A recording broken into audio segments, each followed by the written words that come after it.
Afitrachi uswa Shewanu asemuye Sobrano swaye bribie wawa Lusudi unkomo Ebweni anto ye iwama Abusia me mama kwaba eba Moral TV so Jumedi amani kusamu se eya okopa jumedi aya ne mpanifo etitio ne ani nte kwatwetwe nkomo na yenya efutu sembi ede boy mbra ni amedi jumedi mu tia me yefrem me maame abna asafo a jumaku aso yasena me yedi jumedi ebram ye pastor's wife of fashion say ba ne ma ho siesie o monta de hye mo mpapo ahyem bags ni bibia obesiesie ama ho ayefe ubehu pastor's wife of fashion wo Tano Supuma filling station opposite University of Education Winneba so person friend na friend one number we so 0546 802 777 and that day you were a special guest he is a father, a husband,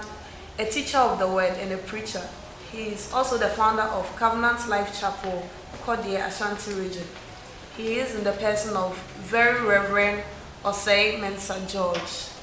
Papa yemo akwa baba jime. Me jo so pa e wo Yesu Kristo ti na. Me gidi se Nyankopon adom ho ye. Me ho ye. Na ye ka se Very Reverend Osei Mensah George ono kra ne hwan. Very Reverend Osei Mensah George. You suffer. So the kind of that suffer.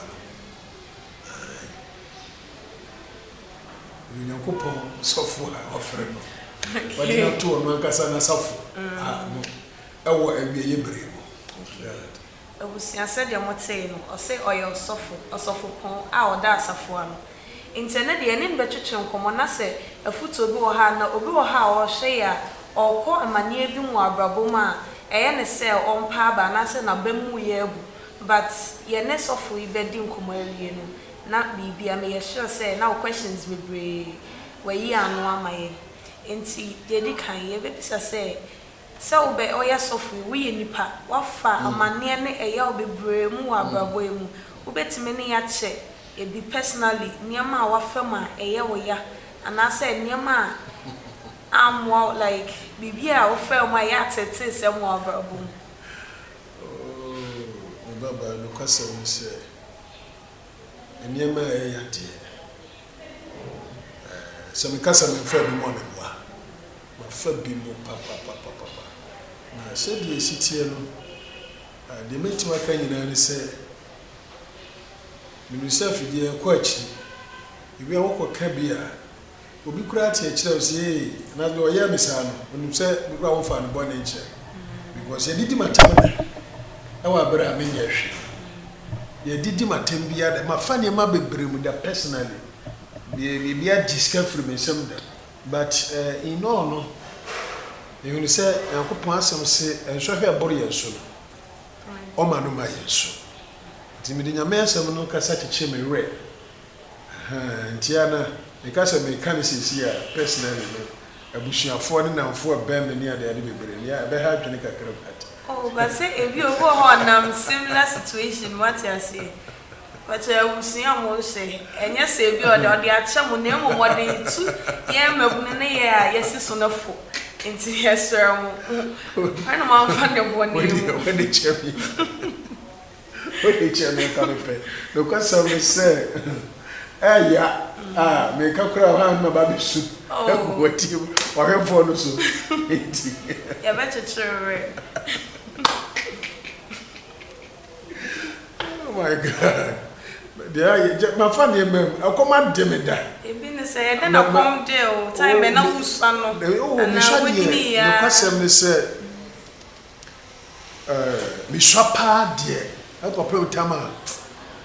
E di be we school say SS be you went there. Because say this be a school we watch class nya there dey come. E come pa there say fie there. E come an me there. E come pa there. Na say say bi ni ho no there me ho bi da. I go pray after school na me ye adwuma kakra after school na come dey me I go pray chiri no me ye ma dwe say me nya adwuma hono na me sofa pa hono obre no ba say me hwa enkura brem and dey me ho bi da At that time, we threw Papa and Cheyenne, I say, into the man, the bassa. The man the bass and said, one member pay the school, my neighbor pay with now, and what you know. Me ye adwuma kakra na me ye sem be ye adwuma no na me sika ehye me de ma obi so mfanto ade mbre mo to ne me do abrochiri mbre me na fa bre me be be pem ne I check far back 2005 2006 be pem ne I was ambre ne bra me hu se kwasem ni e ka se be ma da ne pa na di mi di edene Timothy be 6 months, na media no pada na media wi ada. You say you mre. I know say brand ni bra me say ho a kire me pa. During those times now we were in a man as Na mo yere ni ma. Okay. During hard times na mo yere ni ma. So now you are how best support so. No na dwuma no enko soro sa etimi kitafo ye nyina but no kwasem ni say oboa me e support me tebe. And you will be a oboa mabra bomu pa from that time na mepim na I can see say I am marine boy.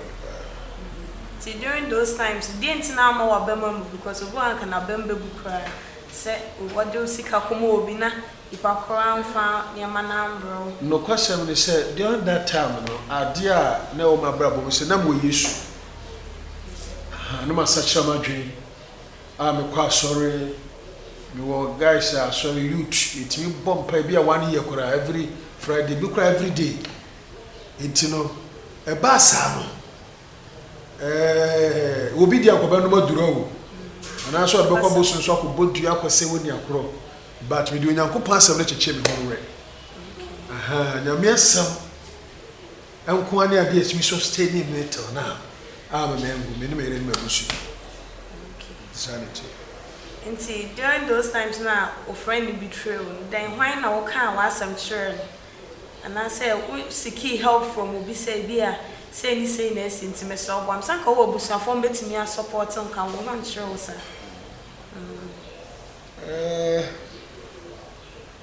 Them share that catch there no party, Madame Fuba called me call Christo. In fact, na me dono, me penase. Many free crab brim ko school crab brim sa but no only dim 1 year but na you be your friends you so be chair me ko be chair me be say 1 year na me near dey kaka no so pento kwapa no ho antene ana no so say crab bonne some more than so more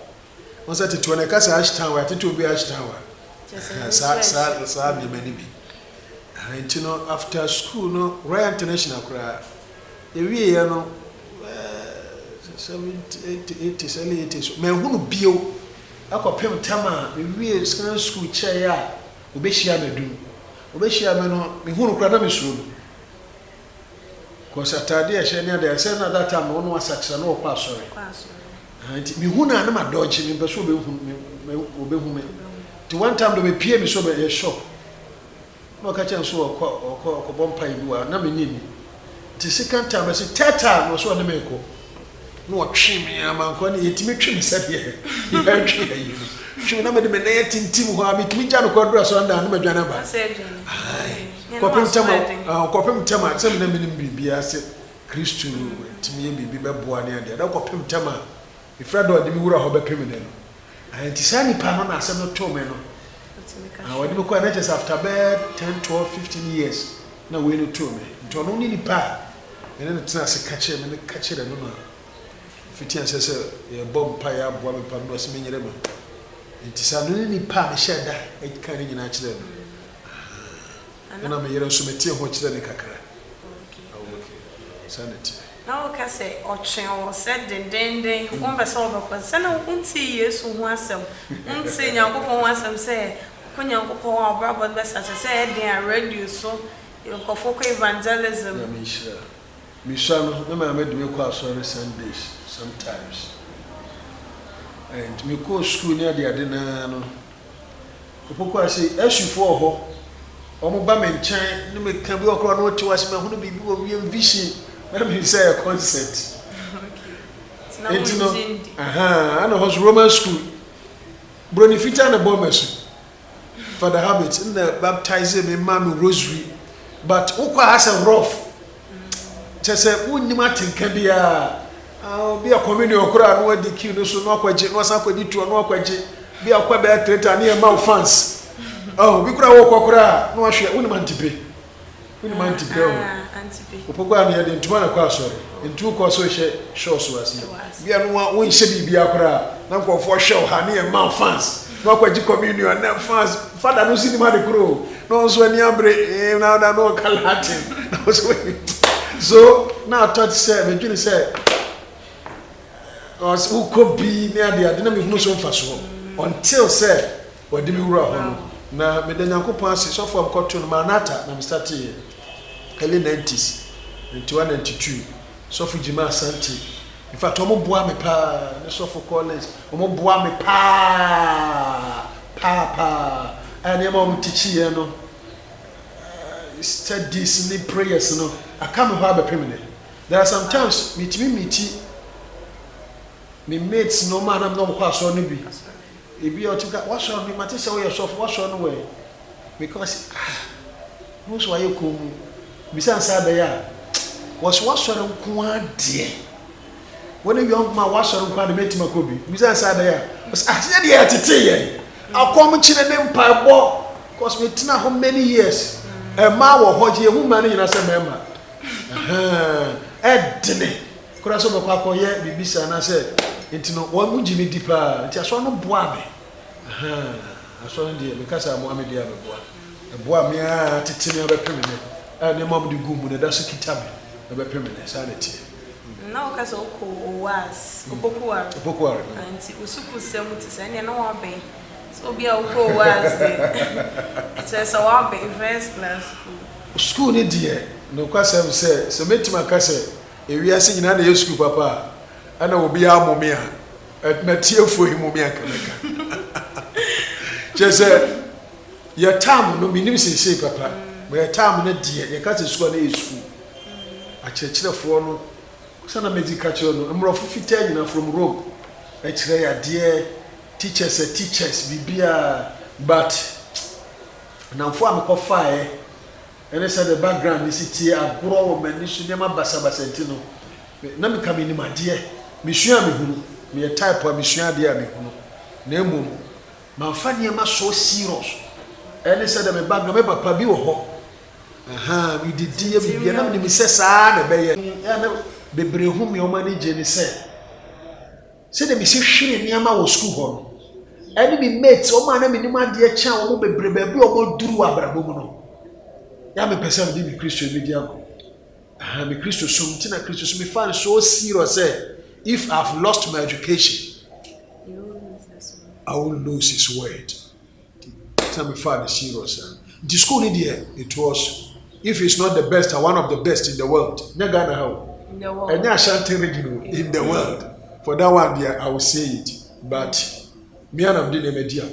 I'm a near man yesterday never see pen. Obusia ani ekwaje enkrato aba.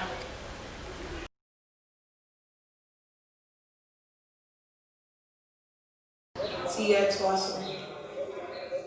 Obusia wa kwa. Just power is to Instead ya o kase na 2000 na o year mbo ni aja. Timu se wa worry ya chepa what you feel. Party edin na etinoma dia aboa me waware mu ba ko maye madwen se mbo nyankopɔ be nante akowu intino di AC bia ne de ekubia no me accept na nyankopɔ so dom se o ma me waware papa in fact sa no bia nya no de ankere o ma mo waware on hame and this bo me onye basa so na me smai madwen se se de nyankopɔn asem kyerɛ me no wɔsɛm ne no kotina kɔpem ogu nti no emfa ho ne de eba ne de ekɔ betim but ede so na ware ne ede so bi anya ne saa de ankaye Ti e na otimi manage oyire woma ministry ni nyina ebom sa because ebi a waju no ministry so na waju na free o family so na so bu a be concentrate on family e na otimi e manage ni me rebo am wo sa kwa no so especially my dream nyina ko di ministry ni side oboa me e wo kra no ene abusua ne side e wa bra o me na ni akọ but said it tie bia no me ma dia no me o ho hia me ntia na metwa mani e de hwe wo manage wo mo etu o mo funa ade ba ko a aboa me ne se o se asoma be ka kira akora wo titi ni pa ba ye ni nyina no eboa no but ya na nkora no hwe papafo no ne maamefo no wo mo hwe wusu a wo da di obrabo a wo bo enti no se mi ntwa nkontompa Next meet my cousin that we school near my man so make my cousin they are the best in the society in the community I'm at any me krum ni baby yes you share me share France with me so say inti abrabo am ne me yere bo the same thing na my man so bo inti meet my candia Nyankopon am very perfect family amet inti mama nya so dwe party concentrating much mama dwe ko ministry so be brain ti asofu juma na ede na o sha ase asofu juma de o ka se wo sha ase a ya na enye ya na eyefre eyefre Nyankopon na afre o ti ni bi ese efre wa na se wo hu bibi se e wo se me koye sofu ede na wo hu se Nyankopon shira pa se wo kan Timothy muma na edika no etiremi ensa was so even if somebody desire Winya opempa nti ekafra enye ni nyina na Nyankopon beba bete ba bi no afro King George baby se o wo penumpa eyefre but ya na ya de hwea na yenim na obo opa so watine no pa se bi abena safua o mekasa yes to be winya openo akura na eyefre na ya na ya de hwea nti no binya openo o abra na mesum Nyankopon bebre to the stage said the sofo be bia me fe metimi do me sofo a se to ka se menye bibia be ye se na tadi si o ni tuo ni demo pro ni manie makra mesi me do no nti ana sana frɛ no to the bia enti e bia spectacular that is Paul no die ni bi ba du ho so a openo said the Paul treko ma Timothy wotimi do bibi e fa Nyankopon ho ne na safo se me wo ya me kan na me yire ne me ma no aba na me prapra so dem opepa esi ho da bia especially every Sunday e ba yo mama ni nyina ya na e frɛ ni bia e decided ti o kunya sa o penna o sha ase esen no asa o kwate asori ana se o ye den o kodi sofu bi echi Nyankopon hira papa menya o pe no tina so na me wonu ma for years but do ba bi no se medi no kura ma me ho a me ye mre e o Kristo o pe na chi no me ye mre me sound say the intina me ye mre me ye nipa fi na masoro ko no because me kwa so be first 10-15 years man tumu da manye le turada but me ye mre ni mu no sabra na me yire ne me man so sori gina bebrebe entina ma me ye mre na mesika sam so ayedine enti asori be na ben ano mo so start call omo call na nche a month later that time no na we yesofo na me ye sofo unyanye na me ye sofo ana me di o machi e call enti mu still na me wo manti ye me call mu no later no house of faith ifru manata me call house of faith e mu na me wo ma na me start bi na openo biu se o se me ko na start Bible school after Bible school no the sumo ho kakra and madam fu bi no wa brochi we mi nua kora mam ko preach na sorry say no mam ko ya sorry no ka se me hwe so no mam ko pemta ma obeba na woni ma ya adwuma na metina ho a ko pemta ma oba tisanity okay nti o wo mu 9 ede na wo free na chi ebete wa so se unia de o se hwe na so no be ya sanka one na Nyankopɔn hyira wo we ni nsɛm bia na me pɛsɛ me sister meka in fact mintimi nka bebre sabade metima kan sɛ the na mete o ma na tamba House of Faith no House of Faith me the resignation letter kɔ abɛpem ne kroma ani so from ne ye adwuma me de makoma nyina ne me wure nyina di nachi in fact edrumre bi no no say me firi ho nyesa ma ba bebu nyesa kwa matwi ho firi Nyankopɔn anyesa bia wakotu nuro ontu nuro anasa bia kwabo adwama but no say some situation not to be a baby adruna no say me firi ho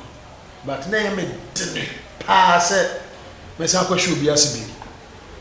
because say be timi de me wure ne makoma nyina di na chi I sacrifice my life to the level say to the wukra na so no be nyina nka bepe ntina me pese obi abesa disappointing bi and sha no maka so nyame ni hara so mato ba bona twene no say be tina se for some months na won fa sorry na me share down ko na me visit me old church in the House of Faith still how many age say me ba but na disappointment meeting no say me start to be big kakra say the be ya magamu ko se na me se je papa ni dia me ja asora me wom edi na chi twa asora no so for years ene de me pagya asora no duru ye no se me an kasa mo ho sisi ya no kwasa me se me ka o hinta se me nyi nipa bia ni wasase so di se bia me yere nkwane nipa me gini di kakra eni kakra me gini di just me okay me gini di nya kakra one day me gini di won timi disappoint me there won timi susu ono nkwane nipa me gini me nyi nipa bia me nyi nipa bia me si me nyi nipa bia enipa bia apart from me awo tina machi bra edi ni musa ba pemene no you're a wow pal smart guy just na go pon share ya me na tinache pa aboa me nsana oba bia tie dia okay nkaba mema ka warja ya kura so bi ni mawiase nka asofo nso a omo nka no kura nso mawiase one thing I'm going to say most part asofo no bebre no because of how omo yere no me de how omo ntino ana omo ye sebi de ma omo ye e wo pulpit so esisie sikaje basa because the yere go free lazy there e china no free way just say bebe I know because I know some me tell medical kind me teach your Bible school there okay teach your theological school there Shallow Bible College for about 9 years Tanoso, one of the most powerful Bible schools and experience amenya most at times asomo form ye nema bebre na about 90% if you are because when they want to please them opa no nko a wasane lace aso no so se the city sa oh today be also pump onya sika na odi ye it obo